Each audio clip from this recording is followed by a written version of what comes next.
ని పంపిస్తే ఇప్పటి విద్యాశాఖ మంత్రి ఇప్పటి హోం మంత్రి ఆ కాగితాల్ని తగలబెట్టేశారు. ఆ రోజున మీరు అనుకుని ఉండొచ్చు కాగితాలు తగలబెట్టేశామని. కానీ ఈ రోజున అవే నిప్పులు ఆడవాళ్ళ ఒంటి మీద కనబడుతున్నాయి. మీకు కనిపించట్లేదా?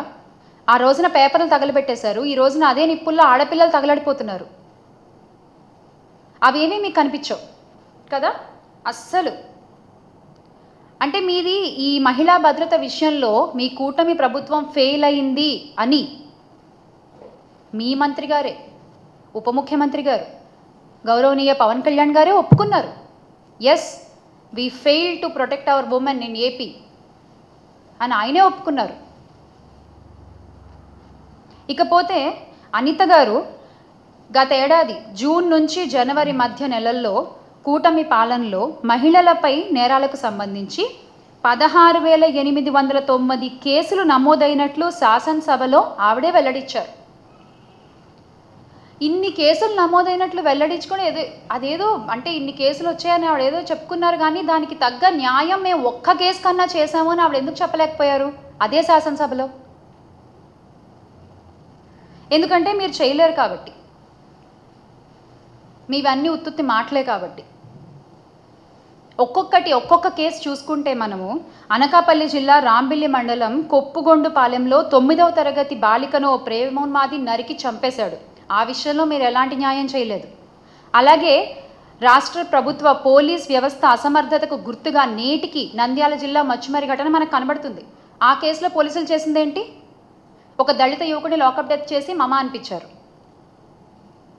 ఆ తర్వాత కృష్ణా జిల్లా గుడ్లవల్లేరు ఇంజనీరింగ్ కాలేజ్ అమ్మాయిలు 300 వీడియోలు ఉన్నాయి మావి అంటే దాన్ని కెమెరాలు ఎక్కడున్నాయి చూపించండి అంటూ నారా లోకేష్ గారు హేళన చేశాను. అది పరిస్థితి. ధర్మవరం 1 టౌన్ సిఐ నాగేంద్ర ప్రసాద్ గారి తల్లి స్వర్ణకుమారి గారు 62 ఏళ్ళు ఆవిడ మిస్ అయిందని కంప్లైంట్ ఇస్తే కొన్ని రోజులు ఏదో విచారణ జరిపి తర్వాత హత్య చేశారని చెప్పేశారు. పోలీసు వాళ్ళ పరిస్థితి ఇలా ఉంటే మిగతా వాళ్ళ పరిస్థితి ఏంటి?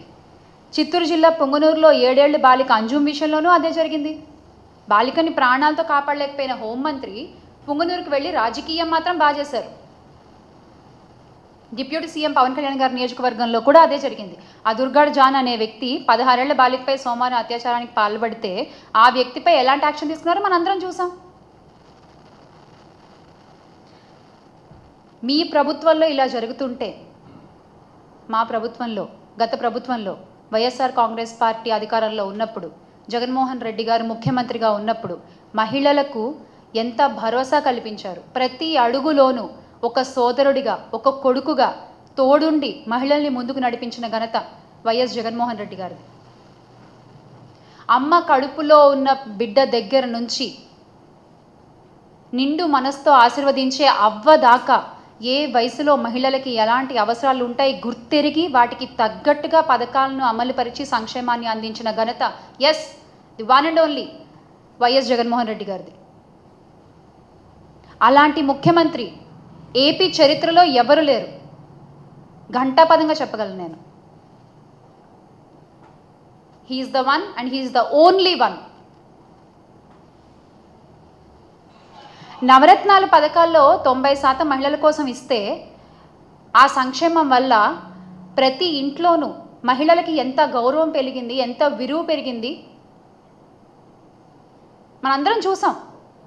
ఆడపిల్లల్ని కనడానికి భయపడేటువంటి రోజు నుంచి పర్వాలేదు, ఆడపిల్లని కన్నా ఏం కాదు, ఆసరాతో 5,000 దగ్గర నుంచి మొదలు పెడితే స్కూల్కి పంపిస్తే అమ్మఒడి పేరుతో డబ్బులు వస్తాయి ఆ తల్లి అకౌంట్లోకి, ఆడపిల్లని చదివించవచ్చు. ఆ తర్వాత ఆ పిల్ల పెళ్ళికి వైఎస్ఆర్ కళ్యాణమస్తు వస్తుంది, షాదీ తోఫా వస్తుంది. ఇలా ఏ వయసుకు తగ్గ వాళ్ళకి ఆ వయసుకు తగ్గ అవసరాలని తీర్చిన వ్యక్తి వైఎస్ జగన్మోహన్ రెడ్డి గారు. మహిళలకి అండగా నిలిచిన ప్రభుత్వం వైఎస్ఆర్ కాంగ్రెస్ పార్టీ. ఆడపిల్ల పుడితే స్కానింగ్లు చేసుకుని చంపేసుకునే రోజుల నుంచి ఆడపిల్ల పుట్టినా పర్వాలేదు అనే స్థాయికి తీసుకొచ్చిన ఘనత వైఎస్ఆర్ కాంగ్రెస్ పార్టీది. కానీ ఈ రోజున మీరు ఏం చేస్తున్నారు? అబద్ధపు హామీలు చెప్తున్నారు. ఎంతమందినో మోసం చేస్తున్నారు మీరు. చివరికి మహిళల్ని, చిన్నపిల్లల్ని కూడా మోసం చేయడమేనా? ఏంటిది చంద్రబాబు నాయుడు గారు? ఈ రోజున మీరు 33% రిజర్వేషన్ అని మాట్లాడుతున్నారు కదా, కానీ ఎలాంటి ధర్నాలు జరగకుండా, ఎలాంటి పోరాటాలు చేయకుండా, ఎవరు నోరు తెరిచి ఇది అడగకుండానే మా జగన్మోహన్ రెడ్డి గారు మహిళల కోసం 50% రిజర్వేషన్ అనేటువంటిది ఆయన చేసి చూపించారు. ఎవరు అడగలేదు ఆయన్ని, ఎవరు దానికోసం పోరాటాలు చేయలేదు. కానీ ఆయనకి తెలుసు ఒక మహిళ కోసం నించోవాలి అని ఆయనకు తెలుసు. అందుకనే ఆయన చేసి చూపించారు. అందరికంటే ముందుగానే ఆయన మద్దతుగా నిలిచారు. వైఎస్ జగన్మోహన్ రెడ్డి గారి దార్శనికతతో వేసిన అడుగులు ప్రతి ఒక్క మహిళలో ఎంత ధైర్యాన్ని పెంచాయో గత 5 ఏళ్లలో మనం చూసాం. అలాగే ఆయన మంత్రివర్గంలో తొలిసారిగా హోంమంత్రిగా ఒక మహిళకి పదవినిచ్చి వైఎస్ఆర్ గారు రికార్డు సృష్టిస్తే, ఆయన అడుగుజాడల్లో నడుస్తున్నటువంటి మన వైఎస్ జగన్మోహన్ రెడ్డి గారు ఆ మాటని ముందుకు నడిపిస్తూ ఆయన మంత్రివర్గంలో అణగారిన వర్గానికి చెందిన 5 మహిళలకి